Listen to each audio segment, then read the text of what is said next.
नमस्कार, प्लेटेक्स पर आपका स्वागत है। हमेशा की तरह आपसे निवेदन है, हमारे चैनल को सब्सक्राइब करें, बेल आइकन जरूर दबाएं, हमारे वीडियोस को लाइक करें और फ्रेंड्स एंड फैमिली के साथ शेयर भी करें। अभी कल ही डोनाल्ड ट्रंप और पुतिन की बातचीत हुई, मीटिंग हुई अलास्का के एंकरेज शहर में। और अब साथ में अब खबरें आ रही हैं कि मीटिंग तो हुई, लेकिन मीटिंग से 48 घंटे पहले ही जो है रसिया ने बड़ा जोरदार हमला यूक्रेन के ऊपर किया और बहुत बड़े हिस्से को उन्होंने कैप्चर कर लिया। मीटिंग चल रही थी, उस समय भी हमला जारी था। अब निकल कर क्या रहा है कि काफी बड़े, करीब 110 स्क्वायर किलोमीटर एरिया उन्होंने कैप्चर करके जो है, बेसिकली ये मुझे लगता है कि पुतिन या रशिया जो बोलिए बातचीत करना चाहता भी था तो एक पोजीशन ऑफ स्ट्रेंथ से, ना कि पोजीशन ऑफ वीकनेस से वो नहीं करना चाह रहे थे। और इसलिए जो है जब बातचीत होने वाली थी उसके 48 घंटे पहले से उन्होंने बड़ा जबरदस्त उसमें हमला किया और बहुत बड़े हिस्से को कैप्चर किया। इसी चीज को गार्जियन जो बता रहा है, द गार्जियन, वो कह रहा था Putin demands full control of Donetsk and Luhansk, दो प्रोविंस है वहां के, as condition for ending Ukraine war. Actually 4 province जो है पूरी तरह से जो है रसिया कब्जे में। एक तो क्रीमिया, वो पहले से ही जो है 2014-15 से ही जो है रसिया कब्जे में, उसको छोड़ देते हैं, वो पूरी तरह से रसिया के कब्जे में है। अभी जब से 2022 से जो ये लड़ाई शुरू हुई उसमें Donetsk, Luhansk, Zaporizhzhia and Kherson, ये 4 प्रोविंस करीब करीब रसिया के कब्जे में थे। थोड़े बहुत बचे हुए थे यूक्रेन के कब्जे में। इन उसको जो है इसी में से डोनेस्क एरिया करीब करीब 100% जो है अब इन्होंने रशियन कंट्रोल में ले लिया है। और जो डिमांड भी वहां पर रखी गई डोनाल्ड ट्रंप के सामने कि डोनेस्क एंड लुहांस्क पर फुल कंट्रोल रसिया का होगा, यूक्रेन इस पर अपनी डिमांड छोड़ दे, मतलब इन दोनों प्रोविंसेस का रसिया विलय हो जाएगा। और जो बचे हुए दोनों हैं ज़ेपोरिज़िया और खेरसोन, वहां से वापस हटने की बात नहीं की गई है। रसिया ने या पुतिन ने यह कहा कि वहां पर हम आगे बढ़ने पर रोक लगा देंगे, आगे हम नहीं बढ़ेंगे। यदि डोनेस्क और लुहांस्क पर जो है वो अपना पूरी तरह से क्लेम छोड़ दें यूक्रेन, और ये पूरी तरह रसिया के नियंत्रण में आ जाए और रशिया में इसका विलय हो जाए, तो उन दोनों एरियाज में हम आगे नहीं बढ़ेंगे। ये नहीं कहा कि हम हट जाएंगे वहां से, आगे नहीं बढ़ेंगे। ये बहुत बड़ी बात है। और ये चारों प्रोविंस मिला के बहुत बड़ा एरिया होता है, करीब यूक्रेन का 20 से 20% के लगभग में एरिया है यूक्रेन का, जो बहुत बड़ा चंक होता है। किसी देश का 20% एरिया कोई कब्जा कर ले, बहुत बड़ी बात होती है। पुतिन से मुलाकात के बाद, जैसा मैंने बताया था पिछले वीडियोस में, जो है कि ट्रंप के तेवर ढीले पड़ चुके हैं। उनकी जो मतलब कि बहुत ही हाइपर एक्टिव बातें जो निकल करके आ रही थी मीडिया में, पुतिन से मुलाकात के बाद जो कह रहे थे वो कि बहुत सीवियर कॉन्सिक्वेंसेस रसिया को झेलने पड़ेंगे, बहुत ही मतलब कि जो है इसकी खराब दुष्परिणाम बहुत खराब होंगे, इस तरह की बातें वो कर रहे थे। भारत को भी धमका रहे थे, रसिया को भी धमका रहे थे। भारत को भी धमकाया जा रहा था कि यदि वार्ता फेल हुई अलास्का वाली तो भारत पर और टैरिफ लगाए जाएंगे, और सेकेंडरी टैरिफ, टर्शियरी टैरिफ, क्या जाने क्या क्या टैरिफ की बात करते रहे। लेकिन इस मीटिंग के बाद जो है ट्रंप ने जो है कहा कि Trump drops ceasefire demand for Ukraine, tells allies Putin wants land. Trump ने सीज फायर की बात छोड़ दी। उन्होंने अपने एलाइज यूरोपियन यूनियन और यूक्रेन को फोन करके कहते हैं कि भाई पुतिन को तो लैंड चाहिए, यूक्रेन का लैंड लेना है उसको, अब विचार करो इस पर क्या करना है। सिंपली सीज फायर की बात नहीं है। पुतिन साफ कह रहे हैं वो लैंड उनको चाहिए और वो रशिया के अंदर मर्ज होगा और सारा का सारा लैंड। तो दोस्तों ये एक सिचुएशन और कॉम्प्लेक्स हो गई है और ऐसा महसूस हो रहा है कि रसिया इसमें अपर हैंड ले रहा है। यूनाइटेड स्टेट्स और यूरोप जो है वो अब धीरे धीरे रिसीविंग एंड पर जा रहे हैं, उनके तेवर धीरे पड़ रहे हैं, उनको समझ नहीं आ रहा कि करें क्या।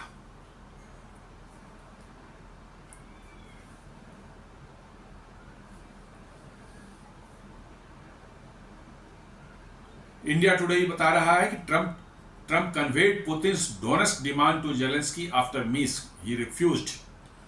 इंडिया टुडे भी रिपोर्ट कर रहा है कि ट्रंप ने जो है डोनेस्क और लुहांस्क वाली जो डिमांड थी उसको पुतिन को फोन करके बताया कि भाई वो नहीं बचेगा तेरा, वो रसिया ले ही लेगा, अब तुम बात करो और सीज फायर का कुछ अपना जुगाड़ करो। जेलेंस्की ने एज यूजुअल उसको सीधे रिजेक्ट किया, बोला कि नहीं ये नहीं चलेगा, हम इसको नहीं मानते। Trump told Zelensky that Putin's offer included halting advances in Ukraine, withdraw from Donetsk, a region largely under Russian control since 2014। Trump ने उनको कहा कि भाई पुतिन जो है कह रहा है कि आप डोनेस्क में जो है पूरी तरह से छोड़ दें, हट जाएंगे वहां से तो और एरियाज में पूरी रसिया आगे नहीं बढ़ेगा। और डोनेस्क मोर और लेस जो है काफी कुछ मैंने 2022 से तो पूरी तरह से कंट्रोल रसिया के कंट्रोल में है। तो ट्रंप उनको कह रहे हैं कि डोनेस्क छोड़ दोगे तो रसिया और इलाकों में जो है, हालांकि डोनेस्क और लुहांस्क दोनों को मिलाकर की डिमांड थी, इंडिया टुडे ने सिर्फ डोनेस्क की बात की है, बेसिकली डोनेस्क और लुहांस्क दोनों प्रोविंसेस की बात की है पुतिन ने कि वहां से पूरी तरह से यूक्रेन हट जाए, अपनी सेनाएं हटा ले और उस पर अपना क्लेम व्लेम करना छोड़ दे, तो रेस्ट जो ज़ेपोरिज़िया और खेरसोन है वहां पर हम आगे नहीं बढ़ेंगे, ये साफ साफ बता दिया गया है। टाइम मैगजीन सडनली जो वो बताया, Russia makes sudden battlefield advances in Ukraine ahead of Trump Putin summit. Time magazine जो है बहुत बड़ी मैगजीन है, हालांकि अब बड़ी क्या, इनके क्रेडिबिलिटी सबकी मैंने खत्म हो चुकी है। किसी जमाने में इनको बहुत पढ़ा जाता था, सारी दुनिया में लोग पढ़ते थे, मानते थे कि इनमें जो न्यूज़ होते हैं वो क्रेडिबल होते हैं और उनकी मतलब कि जो है विश्वसनीयता पर कोई उंगली नहीं उठती थी। आजकल तो इन जितने भी वेस्ट के जो इतने बड़े बड़े मीडिया हाउसेज हैं उनकी विश्वसनीयता जो है करीब करीब जीरो हो चुकी है और दुनिया में कोई भी देश इन पर भरोसा नहीं करता, क्योंकि सब के सभी पेड मीडिया बन गए हैं। ये इस्लामिस्ट, जिहादिस्ट और ये लेफ्टिस्ट मीडिया जो है, जो ऑर्गेनाइजेशन है वो इनको पैसे देती हैं, फंड करती हैं, इसलिए जो है जो कहती हैं वो वैसा एजेंडा छापते हैं, नैरेटिव चलाते हैं। टोटल फ्रॉड है, सारे फ्रॉड है ये। लेकिन वो भी कह रहा है कि Russia makes sudden battlefield advance in Ukraine ahead of Trump Putin summit. Summit के जस्ट पहले 48 घंटे के अंदर में बहुत बड़े एरिया पर अटैक किया उन्होंने, आक्रमण किया और उसको कैप्चर करके वो बैठ गए हैं आराम से। तो डोनेस्क जो प्रोविंस है वो करीब करीब कह सकते हैं 99.9% जो है वो रसिया के कंप्लीट कंट्रोल में आ चुका है। वही पुतिन बोल रहे हैं कि डोनेस्क और लुहांस्क से भागे, यूक्रेन वाले भागे, जो जेलेंस्की को भगाओ वहां से, पूरी तरह से हमारे कंट्रोल में दो, फिर बात सोचेंगे कि हम ज़ेपोरिज़िया और खेरसोन में जो है वहां भी 90% जो है हमारे कंट्रोल में ही है, वहां पर हम आगे बढ़ेंगे कि नहीं बढ़ेंगे तब हम विचार करेंगे, हम हो सकता है आगे ना बढ़ें उसमें। तो जिस तरह की बातें की जा रही थी कि रसिया बहुत कमजोर हो गया है, रसिया बहुत मतलब ये हो गया यूक्रेन से लड़ नहीं सकता, यूरोप और अमेरिका मिलकर के उसको तबाह कर देंगे, ये कर देंगे, वैसा कुछ भी नहीं है दोस्तों। रसिया के ठीक है कुछ 1-2 लाख सैनिक मरे हैं, जरूर मरे हैं, इसके ही मरे हैं, यूक्रेन के ही बहुत ज्यादा मरे हैं, लेकिन रसिया आज भी जो है पूरी तरह से ईस्टर्न बॉर्डर यूक्रेन का है उस पर हावी है और यूक्रेन के जितने भी हथियार सप्लाई उप्लाई करने वाले हैं यूरोप से, अमेरिका से, वो करीब करीब थक चुके हैं। अमेरिका भी जो है अब पैसे देना नहीं चाह रहा है। अभी रिसेंटली 1 महीने 1.5 महीने पहले जो बात हो रही थी कि यूरोप ने अमेरिका से डिमांड किया कि भाई हथियार दो यूक्रेन को। अमेरिका ने कहा कि ये तुम्हारी लड़ाई है, लड़ना है लड़ो, और हथियार है खरीद लेना है तो पैसे देकर हथियार ले जाओ, यूक्रेन को दो, जिसको तो कोई फर्क नहीं पड़ता, लेकिन पैसे देने पड़ेंगे। इसका मतलब है कि अब अमेरिका इस लड़ाई से अपने हाथ जो है धीरे धीरे खींच रहा है, और ये यूरोप की इतनी कुव्वत नहीं है, इतनी औकात नहीं है कि वो अकेले रसिया से लड़ सके, क्योंकि इनके आर्म्स बनाने की क्षमता, आर्म्स एंड एम्यूनिशन बनाने की क्षमता ही खत्म हो गई है। पिछले 50-60 सालों में सेकेंड वर्ल्ड वॉर के बाद से जब से नाटो बन गया, जिसमें 75% खर्च जो है अमेरिका करता रहा है, इनको लगा कि हम तो बस, हमको अमेरिका प्रोटेक्शन दे रहा है, हमें क्या करना है, हम तो सारे पैसे अपने सोशल सिक्योरिटीज में, हॉस्पिटल, कॉलेजेस, ये सब इंफ्रास्ट्रक्चर पब्लिक के लिए इसमें खर्च करेंगे। इन्होंने इनकी आर्म्स और एम्यूनिशन बनाने की क्षमता जो है बुरी तरह से कॉम्प्रोमाइज हो चुकी है, और अब जो है लंबी लड़ाई के लिए जरूरी होती है कि किसी भी देश की आर्म्स और एम्यूनिशन बनाने की रोबस्ट कैपेबिलिटी हो, वो इनमें नहीं है। तो ये अमेरिका से कह रहे हैं, अमेरिका कह रहे हैं कि नहीं, अब पैसे दे के तुम्हें खरीदने पड़ेंगे, यूक्रेन को देना है तो पैसे दे के खरीदो और फिर यूक्रेन को दे दो, लड़ेगा यूक्रेन, ठीक है, हमें कोई दिक्कत नहीं है, बट पैसे देने पड़ेंगे। Now the things are moving in a different direction, और पुतिन, हमें लगता है कि न सिर्फ ये चारों प्रोविंस, बल्कि यदि ऐसे ही चलता रहा तो अगले कुछ महीनों में शायद वो और भी बड़े भूभाग यूक्रेन का है उस पर कब्जा कर ले। और बहुत से एक्सपर्ट्स ये बता रहे हैं कि ये लड़ाई इस तरह से चलती रही तो हो सकता है 1-2 साल और चलेगी तो पूरा का पूरा यूक्रेन ने रसिया धीरे धीरे निगल जाए, ऐसा महसूस हो रहा है। लेकिन ये कॉमेडियन जो है जेलेंस्की जो है, उसको फर्क नहीं पड़ता, उसने तो अरबों डॉलर्स बना लिए हैं, उसकी बीवी घूमती है, मतलब कि जो है करोड़ों डॉलर की गाड़ियां में जो है यूरोप में जो है, कोई फर्क नहीं पड़ता उसको, वो मजे ले रहा है। लास्ट मोमेंट जब खतरा आएगा वो भाग जाएगा, वहां से जाकर कहीं बैठ जाएगा। तो ये चल रहा है पूरा माजरा।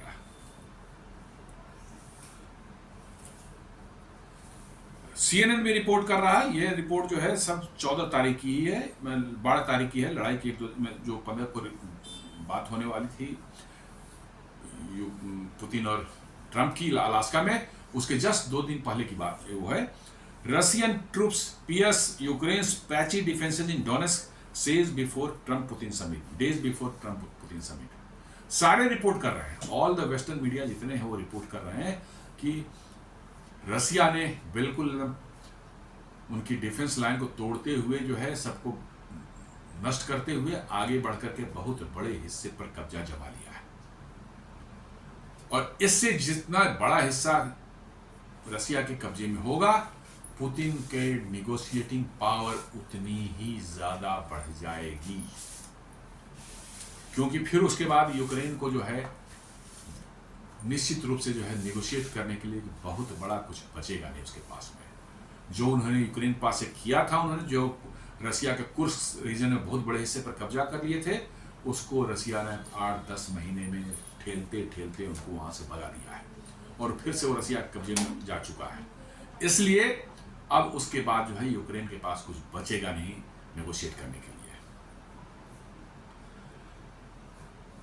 एक और न्यूज बता रही है कि hours after the high stake Alaska summit between US and Russian presidents, the Russian army intensified its operation in eastern Europe. मतलब कि बातचीत हो जैसे ही खत्म हुई, फिर से वही मारकाट चालू कर चुका है रसिया, और यूक्रेनियन को खदेड़ना उन्होंने जारी रखा है।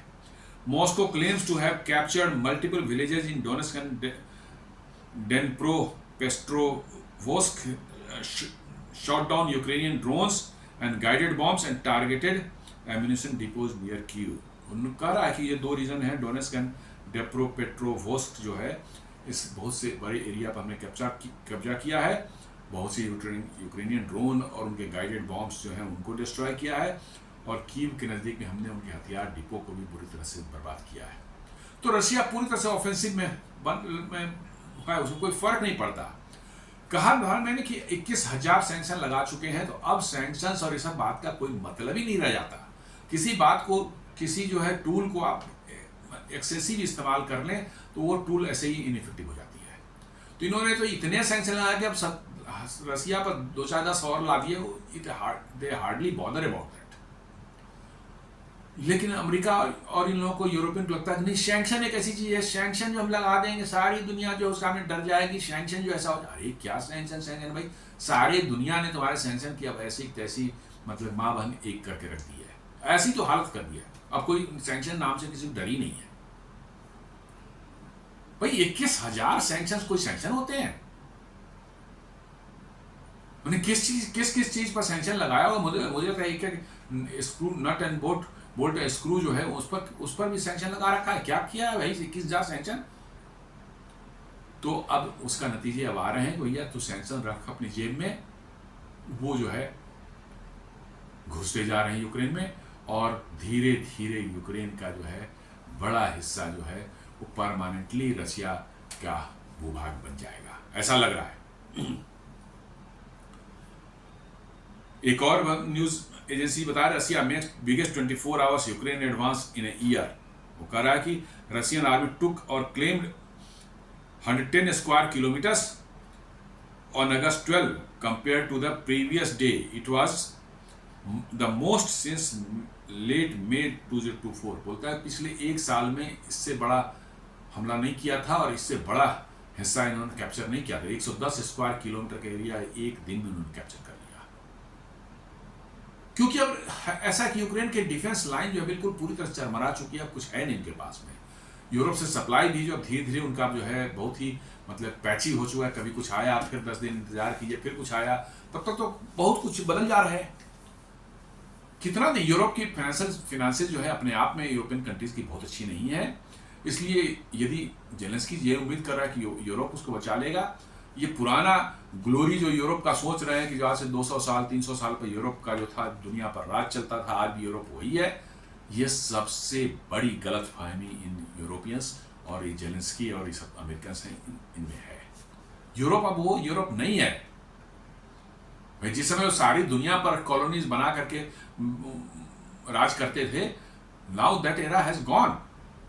लेकिन ये अभी भी इनको उस माइंडसेट से नहीं निकला, इनका माइंडसेट अभी तक नहीं निकला, अभी भी बस हम वही मतलब कॉलोनियल एरा की जो है पावर है, और हम जो है जो चाहे दुनिया में कर लेंगे, दुनिया हमसे डरे। अरे क्यों डरे, अब कोई डरने वाला नहीं है। That is what is happening. Alaska summit में पुतिन ने 7 डिमांड रखे थे कि at the Anchorage Alaska meeting August 15, 2025, president Putin made it clear that Russia would not end the war unless Ukraine withdraws from Donetsk and Luhansk। साफ कहा कि Donetsk and Luhansk से जो वापस जाए यूक्रेनियन फोर्सेज, तभी आगे की बात बनेगी, हम तब तक खत्म ही नहीं होगी। Putin further implied that if Kyiv considered these regions, माने ये डोनेस्क और लुहांस्क पूरी तरह से रसिया का माने कंट्रोल हो जाएगा, छोड़ देगा यूक्रेन एरिया को, Moscow would agree to freeze advances in other contested areas like Kherson and Zaporizhia। मतलब मॉस्को सिर्फ ये करेगा कि ज़ेपोरिज़िया और खेरसोन में जो है वो फर्दर आगे नहीं बढ़ेगा। ये नहीं कहा कि हम छोड़ देंगे उसको, उनका कि उसमें आगे नहीं बढ़ेंगे, लेकिन पहले इन 2 एरियाज डोनेस्क और लुहांस्क से तो पहले तो यूक्रेन वहां से भागे, वहां से खत्म करेगा मामला। Essentially, Putin put out his demands. This shifted the summit narrative। Putin ने पहले ये डिमांड रख दी और वहीं से जो पूरे जो है वार्ता जो है शिखर सम्मेलन ये जो हो रहा था, समिट जो हो रहा था दोनों के बीच में, वहां उसकी नैरेटिव उन्होंने वहीं स्टार्टिंग में ही बदल दी। अब उसके बाद जो है डोनाल्ड ट्रंप डिफेंसिव हो गए, क्योंकि यही ऐसी डिमांड थे कि सीधे आप एरिया आपको छोड़ना पड़ेगा, यूक्रेन को एरिया छोड़ना पड़ेगा, और उस पर पुतिन ने एकदम बिल्कुल फर्म स्टैंड ले लिया। अब तो ट्रंप के पास कुछ बचा ही नहीं। It revealed Russia's territorial ambitions as non negotiable preconditions. ये साफ उन्होंने कह दिया कि रसिया का जो टेरिटोरियल एम्बिशन है उन सब एरियाज को अपने कब्जे में लेना, अपने रसिया के अंदर मिलाना, इस पर नेगोशिएट नहीं हो सकता। ट्रंप को बता दिया उन्होंने। अब उस पर क्या करेंगे आप, ट्रंप क्या करेंगे? अब तो या तो एक ही उपाय है कि या तो जेलेंस्की जो है मान जाए ठीक है साहब हम एरिया से डोनेस्क और लुहांस्क से पूरी तरह से हट जाते हैं तो सीज फायर होगा, और फिर बाद में जो जबराजिया और खेरसोन है उसकी उस पर होगा कि उसका क्या होगा, उस पर बाद में डिसाइड होगा, लेकिन वो तो मानने वाला नहीं है। तो अब डोनाल्ड ट्रंप के सामने कोई ऐसा नहीं रह गया कि भाई वो इस वार को ख़त्म कराने के लिए जो है कोई अपने लिवरेज का इस्तेमाल कर सके। उनका कोई लिवरेज बच ही नहीं गया है। और यूक्रेन को जैसे ही जो है ख़त्म होने के बाद जो है पुतिन के जाने के बाद जो है ट्रंप ने जैसे ही यूक्रेन को बताया, president Zelensky immediately condemned Putin's terms calling him unconstitutional and equivalent to rewarding aggression। उन्होंने कहा कि ये तो साहब मतलब अनकॉन्स्टिट्यूशनल है ही, साथ साथ जो है यदि ऐसा होता है तो ये वर्चुअली जो है उनका जो एग्रेशन है रसिया का, हम उसको पुरस्कृत कर रहे हैं, ऐसा होगा, इसलिए ये नहीं माना जा सकता। He reiterated that Ukraine would not cede Donetsk and Luhansk, warning it would only embolden Russia to launch new offensive later। वो कह रहा है कि डोनेट्स्क और लुहांस्क को हम बिल्कुल नहीं छोड़ेंगे, क्योंकि ऐसा यदि हमने किया तो रसिया को ये और बल देगा कि वो आगे जो है दूसरे एरियाज में भी और फर्दर इस तरह के अटैक करके जो कैप्चर कर सके। तो भाई ये तो सोचना था, लड़ाई के पहले सोचना था, तेरे में दम नहीं है, न काबिलियत है, न कुव्वत है, दूसरे के कहने पर, अमेरिका और यूरोप के कहने पर तू भिड़ गया एक बहुत बड़े मतलब कि पावर से जो है। और ये तो कहो कि अब तक साढ़े तीन साल हो गए, ये तो अब तक हथियार पैसे तेरे मिलते रहे, तो अब तक रुका रहा, नहीं तो तेरे को तो हफ्ते दिन में निपटा देता रसिया, हफ्ते दिन से ज्यादा नहीं लगने वाला था। ये तो अब तक मिल रहा था तुमको, तब तुम्हारी ये हालत हुई है। आज अमेरिका हाथ खींच ले और यूरोपियन यूनियन भी हाथ खींच ले तो एक हफ्ते में पूरा का पूरा यूक्रेन को जो है साफ कर देगा। Immediate battlefield escalation in Donetsk।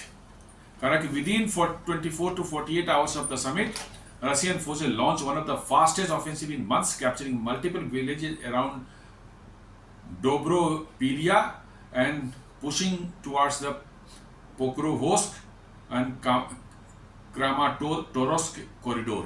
एक कोई कॉरिडोर है, कोई रोड है जिसके तरफ जो है रसिया जो है बड़ी तेजी से बढ़ रहा है। 24 से 48 घंटे के अंदर में ही जो है उसने जो है अटैक कर दिया समिट के जस्ट पहले, और now they are in a position to move forward further inside the Ukraine. Report confirm that Russia gained over 110 square kilometres in a single day, fastest one day advance of 2025। एक दिन में 110 square kilometre उन्होंने capture किया, जो कि 2025 में एक single day में सबसे बड़ा कैप्चर मतलब कि ये है। Then villages and rural settlements near Dobropilya fell as Russia pushed 10 to 17 kilometers into Ukrainian defenses, threatening supply routes। 10 से 17 किलोमीटर तक घुस गए और जो उनके मिलिट्री की सप्लाई रूट्स थी वो खतरे में आ चुकी है। और सप्लाई रूट्स कटने का मतलब है कि उस एरिया से पूरी तरह से यूक्रेनियन फोर्सेस का सफाया हो जाएगा, क्योंकि सप्लाई रूट्स आपके ammunition, arms and ammunition, food supply से भी जैसे ही रुक जाती है किसी एरिया में जो आप हैं, जो जाने का सप्लाई लाइन है वो कट जाता है, तो फिर बचना मुश्किल है। और वही लगता है कि यूक्रेन का होने वाला है। Analyst suggest that timing was deliberate. Putin wanted to demonstrate military leverage right before listing his demands. मतलब कि जस्ट मीटिंग जो अलास्का में होने वाली थी उसके जस्ट पहले 48 घंटे के अंदर में सारा कुछ हुआ ही है। इसका मतलब है कि पुतिन और रसिया जो है ये जानबूझकर ये किए हैं कि जब मीटिंग हो उस समय रसिया की जो है मिलिट्री माइट जो है, मिलिट्री उसका जो एम्बिशंस हैं और मिलिट्री जो उसकी एक स्ट्रेंथ, पोजीशन ऑफ स्ट्रेंथ है, वहाँ उससे वो बात कर सके और अमेरिकन जो है प्रेसिडेंट जो है वो डिफेंसिव रहे। और वही हुआ भी।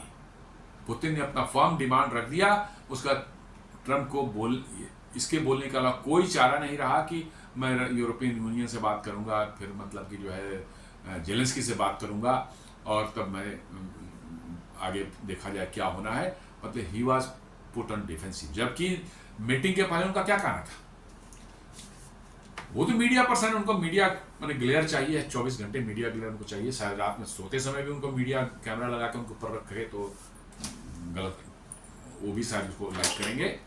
उन्होंने क्या कहा था, मीडिया वालों ने कहा था कि 2-3 मिनट में ही मुझे पता चल जाएगा कि पुतिन का इंटेंशन क्या है, और यदि लगा कि डील नहीं होगी तो I will be out from that meeting. लेकिन हुआ ऐसा क्या? नहीं। 3 घंटे की मीटिंग हुई, 3 घंटे बाद जो है प्रेस को भी उन्होंने दोनों ने संबोधित किया, और उसके बाद अपने अपने रास्ते गए। तो कहाँ गया वो हेकड़ी की 2 मिनट में पता चल गया कि डील नहीं होने वाली है, तो मैं डील उससे बाहर हो जाऊंगा मीटिंग से। What happened to that?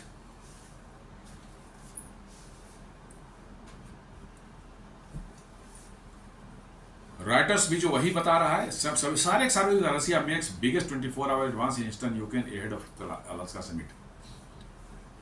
मतलब कि जो है सडन जो है उन्होंने एकदम बिल्कुल सरप्राइज कर दिया अमेरिका और यूरोप को। लोग सोच रहे थे कि भाई मीटिंग होने वाली है तो शायद अभी तुरंत मीटिंग के पहले माहौल और खराब ना हो, इसलिए नहीं होगा ये सब चीज़। लेकिन ऐसा कुछ नहीं, चुपचाप उन्होंने जो है लॉन्च किया। 48 to 24 आवर्स के अंदर में जो है बड़ा सा एरिया कैप्चर कर लिया, और अब वो अपनी डिमांड फॉर्मली रख दी कि यूक्रेन को भागना पड़ेगा वहां से। यूक्रेन छोड़े डोनेट्स्क और लुहांस्क पूरी तरह से, फिर आगे हम बात करेंगे। तब हम सीज फायर की बात करेंगे, नहीं तो कोई बात ही नहीं होगी। और हिसाब कर दिया कि नॉन निगोशिएबल है, हमारे जो टेरिटोरियल एम्बिशन है वो नॉन निगोशिएबल है।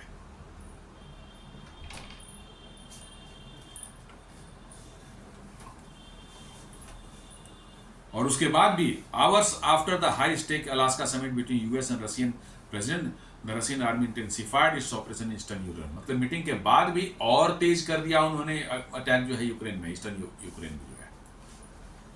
ये साफ संकेत है कि रशिया बिल्कुल झुकने वाला नहीं है। आप जितना उसको दबाने की कोशिश करेंगे वो झुकने वाला नहीं है। तेल पर सैंक्शन लगा, ये लगाए, सारा कुछ आप करेंगे। 21,000 सैंक्शन लगा दिया आपने। अब रशिया कहा कि अब क्या करना है? अब तो भाई तुमने जो करना था कर लिया, अब मुझे जो करना मैं करूंगा। वही that is what is happening. Moscow claims to have captured multiple villages in Donetsk and Dnipropetrovsk and shot down Ukrainian drones and guided bombs and targeted ammunition depot near Kyiv. Back home, मतलब कि Russia के अंदर में Russian military gifts liberated Donetsk region to Putin after kicking out Ukrainians. उन्होंने Donetsk region से करीब करीब सारे यूक्रेनियन को खदेड़ दिया है, उनकी आर्मी को खदेड़ दिया है, और पूरी तरह से डोनेस्क रीजन जो है रशियन आर्मी के कैप्चर कर लिया है, उनके कंट्रोल में आ गया है। और दे हैव डोनेटेड दिस, मतलब कि जो है इन्होंने गिफ्ट दिया है पुतिन को। ये डोनेस्क लिबरेटेड रीजन का जो है गिफ्ट पुतिन को दिया है, ये रशियन आर्मी बोल रही है। मतलब वहाँ मोरल हाई है, धीरे धीरे वो यूक्रेन को खदेड़ रहे हैं। यूक्रेन के पास अब कुछ बचा नहीं है, और यूरोपियन के पास देने के लिए कुछ नहीं बचा है। अमेरिका देना नहीं चाह रहा है पैसे और हथियार तो चलिए पैसे देकर के खरीद सकता है, लेकिन पैसा देगा कौन? यूक्रेन पास तो है नहीं, वो तो यूरोप के पैसे देने पड़ेंगे। यूरोप की ऐसे ही हालत खस्ती है। तो यूक्रेन, लोग कह रहे हैं, एक्सपर्ट्स बोले Ukraine bound to loss this negotiation. Putin's mind gained by pairing demands of the summit with real-time territorial gains, Moscow framed itself as negotiating from a position of strength. लोग expert है कहना कि Zelensky के पास कुछ बचा नहीं है, उसको अब नेगोशिएट करने को कुछ नहीं बचा है, उसको माननी ही पड़ेगी। आज न माने, कल न माने, परसों माने, लेकिन उसको ये बात माननी पड़ेगी और रशिया को अपनी टेरिटरी देनी पड़ेगी। Trump's dilemma, what he prompted a peace deal, the optics suggested Russia, not the US, set the pace of talks. सारे मीडिया हाउसेस बता रहे हैं कि जिस तरह से डोमिनेट किया पुतिन ने बॉडी लैंग्वेज में और अपनी डिमांड्स को फर्मली रखने में, डोनाल्ड ट्रंप पास कुछ भी नहीं था इसमें करने के लिए। और अंत में उन्होंने यही कहा कि ठीक है, हम एलाइज अपने जो है यूरोप से और जेलेंस्की से बात करेंगे, फिर देखेंगे। ये सब करके वहाँ से किससे वापस हुई। तो बेसिकली इसमें पूरा का पूरा ऑप्टिक्स जो है वो पुतिन ने जो है विन किया, जीता। और इसलिए जो है डोनाल्ड ट्रंप के तेवर जो है जब वो लौट रहे थे, ढीले पड़े हुए नजर आ रहे थे। उन्होंने उनसे पूछा कि भाई इंडिया पर क्या अभी लगाएंगे? तो उनका कि 25% एक्स्ट्रा। बोला कि I may not be required to do it. मतलब कि जो है पूरी हेकड़ी निकली हुई थी। उनका सारा जो है गुरूर जो था, उन्होंने पुतिन से एक मीटिंग में ही ठंडा हो गया।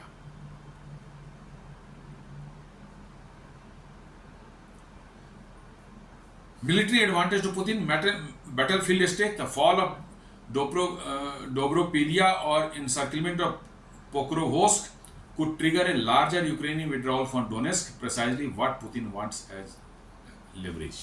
ये दोनों एरिया को उन्होंने घेर लिया। अब यूक्रेन वहां से सारा भाग चुके हैं, खाली कर चुके हैं, या बचे कुछ हैं, वो घिर गए हैं चारों ओर से, उनके पास कुछ बचा नहीं है। They will be killed, either killed और दे विल सरेंडर। तो इसलिए डोनेट्स्क पर करीब जो है रसिया का पूरी तरह से कब्जा हो चुका है। तो रसिया जो है अपना जो है मेन जो उसका एम है टेरिटोरियल गेन करना यूक्रेन में, वो साफ ऐसा लग रहा है कि पुतिन उसमें सफल होते हुए दिख रहे हैं। माने उसमें ऐसा कुछ भी नहीं है कि यूक्रेन इवन फाइट करता हुआ भी दिख रहा है। वो लगातार पीछे ठेले जा रहे हैं, उनको पुश किया जा रहा है, उनके पास हथियारों की कमी हो रही है, उनके पास एम्यूनिशंस की बहुत कमी हो रही है, और यूरोप अमेरिका ने पैसे देने बंद कर दिए हैं, हथियार देना बंद कर दिया है। यूरोप को बोल दिया कि भाई खरीद कर देना है तो दो, मैं अब नहीं देने वाला हूं। तो अब यूक्रेन फंस गया इतना बुरी तरह से, जिनके कहने पर लड़ने गया था वही अब उससे हाथ खींच रहे हैं। यही तो होता है, एग्जैक्टली यही होता है, कहीं पर भी होता है।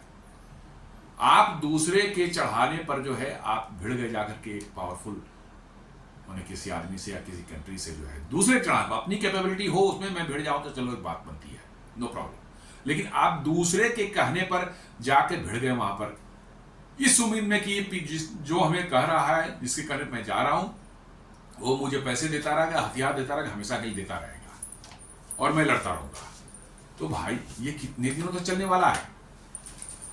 4 दिन तक तो नहीं चलेगा। और वही होता हुआ दिख रहा है। यूरोप की हालत जैसे जैसे खस्ती हो रही है, यूरोप के पास ये पैसे नहीं है कि हालांकि यूरोप अभी भी लड़ना चाह रहा है। उसके जैसा मैंने पहले बताया था कि उनका एक अनफिनिश्ड एजेंडा है, रसिया को कैसे डिफीट करें, रसिया को कैसे टुकड़े टुकड़े करें, बिकॉज कि चर्च ऑफ इंग्लैंड और ऑर्थोडॉक्स रशियन ऑर्थोडॉक्स चर्च, ये लड़ाई बेसिकली उनकी है। 1000 साल पुरानी जो है ये जो डोमिनेंस की एक लड़ाई चल रही चर्च की, जितने भी लड़ाइयाँ हुई हैं इसमें यूरोप में, वो सब चर्च के ही मतलब उस पर हुई है। कैथोलिक्स में मेनली मैंने बताया जैसे कि आपको जो है रोमन कैथोलिक्स पहले होते थे, वो डोमिनेट करते थे, एक अलग फैक्शन बना उसमें प्रोटेस्टेंट्स जो है वो फिर बाद में उन्होंने डोमिनेट करना शुरू कर दिया और इनको जो है पीट पाट करके ठंडा कर दिया रोमन कैथोलिक्स को। तो अब पूरी दुनिया क्रिश्चियन वर्ल्ड में जो है आप देखेंगे नॉर्मली जो है प्रोटेस्टेंट्स ही डोमिनेट करते हैं, लेकिन रशियन ऑर्थोडॉक्स चर्च पर जो है उसका जो है नहीं बस आज तक वो डिफाइंट है, आज भी वो नहीं मान रहा है इनकी बातों को, और उसी वही अनफिनिश्ड एजेंडा फिनिश करने, पूरा फुलफिल करने के लिए जो है यूरोप जो है रशिया को नेस्तनाबूद करना चाहता है। लेकिन वहां एक स्ट्रॉन्गमैन बैठे हुए हैं पुतिन, उन्होंने इनकी वाट लगा रखी है, नाको चने चबवा रखा है यूरोप को। अब यूरोप की स्थिति यह है कि उनका पैसे नहीं है, अमेरिका पैसे देना बंद कर चुका है, यूरोप में हथियार बनाने की कैपेबिलिटी नहीं है। इवन मैंने बता रहा हूं मैंने कि तोप के गोले भी बनाने उनको इंडिया से इंपोर्ट करना पड़ रहा है, भारत से। उनके पास नहीं है कैपेसिटी कि वो बना सके, जबकि उसमें कोई टेक्नोलॉजी बहुत ज़्यादा इन्वॉल्व नहीं है। एक तोप के गोले हैं, फैक्ट्री है, नॉर्मल गोला बारूद बनाने वाली फैक्ट्री बनाती है, लेकिन उनका कैपेसिटी ही नहीं रह गई है। ऊपर से जो है रसिया से जो पंगे जो हुए हैं, इसके बाद से उन्हें वहां एनर्जी कॉस्ट 4 गुना 5 गुना बढ़ चुकी है। उनके जो है सारे के सारे जो है इंडस्ट्री जो है माने उनकी कॉम्पिटिटिवनेस खत्म हो चुकी है। अब 4 टाइम्स आपको एनर्जी मिलेगी, कॉस्ट आपकी एनर्जी की बढ़ जाएगी, अब क्या कॉम्पिटिटिव रहेंगे दुनिया के मार्केट में? तो आपका सामान कौन खरीदेगा? 4 गुना महंगा कर देंगे आप सामान को तो कौन खरीदेगा? यूरोप में यही हुआ है। अब उनके आर्म्स एम्यूनिशन बनाने की कैपेबिलिटी खत्म हो गई, उनकी इंडस्ट्री कैपेबिलिटी श्रिंक कर रही धीरे धीरे, और इसलिए जो है वो यूक्रेन को जो सपोर्ट चाहिए था वो सपोर्ट दे नहीं पा रहे। और उसका नतीजा ये है कि यूक्रेन पहले तो भैया उसको चढ़ा दिया, लड़ जाओ, हम हैं तुम्हारे पीछे में, हम तुम्हें सब कुछ देंगे, पैसे देंगे, हथियार देंगे। अब उसको मार पड़ रही है, वो इनके सामने देख रहा है भैया कुछ करो, लेकिन इनके पास हो तब तो कुछ करे। यही स्थिति होती है जब दूसरे के कहने पर आप लड़ाइयां लड़ते हैं, यही होता है। और यही काम भारत ने नहीं किया, जिसका जो है अमेरिका को जो मिर्ची लगी हुई भारत से, ये भी एक रीजन है। अमेरिका चाहता था कि भारत जो है अमेरिका के लिए जो है चाइना से भिड़ जाए। गलवान वाली इंसिडेंट्स जो हुई, तो चूंकि चाइना को कंटेन करना है अमेरिका को, तो खुद नहीं लड़ना है, भारत को जो है उसमें घुसा देना है। भारत लड़ जाए चीन से जो है और अपनी ऐसी तैसी करवा ले और अमेरिका का जो पर्पस फुलफिल हो जाए। क्वाड जो बना था, बहुत उन्होंने प्रेस किया कि क्वाड में जो है भारत के मिलिट्री अलायंस में घुसे। भारत ने साफ मना कर दिया, नहीं हमें क्यों मिलिट्री अलायंस से हमको क्या, हमको लड़ना होगा चीन से, खुद लड़ लेंगे। हमें उस मिलिट्री अलायंस में जाकर के चीन से लड़ना है, नहीं, हमें चीन से लड़ना होगा तो वी विल फाइट आवरसेल्व्स, हमको क्वाड के नहीं। और यहीं से अमेरिका को बहुत जबरदस्त मिर्ची लगी, और तब से जो है उन्होंने अमेरिका के पीछे जो है पड़ चुके हैं, क्योंकि उनको तो लड़ाई खुद नहीं लड़ सकते, उनको लड़वाना है। इजराइल को लड़वा दिया ईरान से, यूक्रेन को लड़वा दिया रसिया से, ये सब करते रहते, यही तो उनका करना है। हाँ हाँ लड़ जाओ, पीछे सामान देंगे उनको, और कुछ दिनों तक दोगे, उसके बाद फिर क्या होगा। यूक्रेन उसी में फंस चुका है, उसकी तबाही एकदम हो चुकी है, मन तय नहीं है, हो चुकी है। पूरी के पूरी यूक्रेन जो है मलबे में, रबल में तब्दील हो चुका है। ना वहाँ जो बचे खुचे लोग हैं सारे तो भाग गए हैं नियर बाई कंट्रीज में, एज ए रिफ्यूजी रह रहे हैं, और जो बचे खुचे हैं उनको ना ढंग से खाना मिल रहा है, ना उनके बच्चे के लिए स्कूल बचा है, ना उनके लिए हॉस्पिटल बचा है, ना उनके लिए कोई मार्केट बची है, ना कोई जॉब बचा है, कुछ भी नहीं है। जस्ट एकदम समझे मीडिएवल एज वाला जो है में चले यूक्रेन जा चुका है। जो कि यूक्रेन अच्छा खासा समृद्ध कंट्री था, बड़ी अच्छी लाइफ थी, लोग का जीवन स्तर बहुत अच्छा हुआ करता था। बिल्डिंगें से आप देखेंगे, लड़ाई के पहले के वहाँ की बिल्डिंगें आप देखेंगे, आश्चर्य करेंगे कि वैसी बिल्डिंगें तो भारत में नहीं दिखती, इतनी शानदार बिल्डिंगें थी वहाँ की। लेकिन एक पागल आदमी के चक्कर में जो है, और ये उससे बड़े पागल यूरोपियन और अमेरिकन के चक्कर में जो है नस्तनाबूद हो गए, मिलियंस एंड बिलियंस ऑफ लोग जो बेघर हो गए, कितने लाख मारे गए, कुछ कहना पता करना बताना मुश्किल है।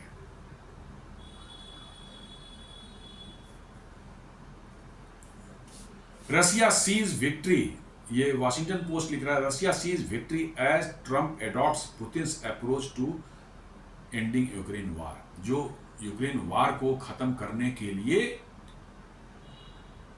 रसिया ने जो प्री कंडीशंस रखी है, वॉशिंगटन पोस्ट कर रहा है कि ट्रंप मोटा मोटी वो मान गए हैं कि हाँ ठीक है, उसको लड़ाई खत्म करवानी है तो कुछ एरिया उसको देना ही पड़ेगा। ये वॉशिंगटन पोस्ट लिख रहा है। मतलब ये सब जो है रसिया को गालियां देते देते जो है, भारत को गालियां देते थकते नहीं थे।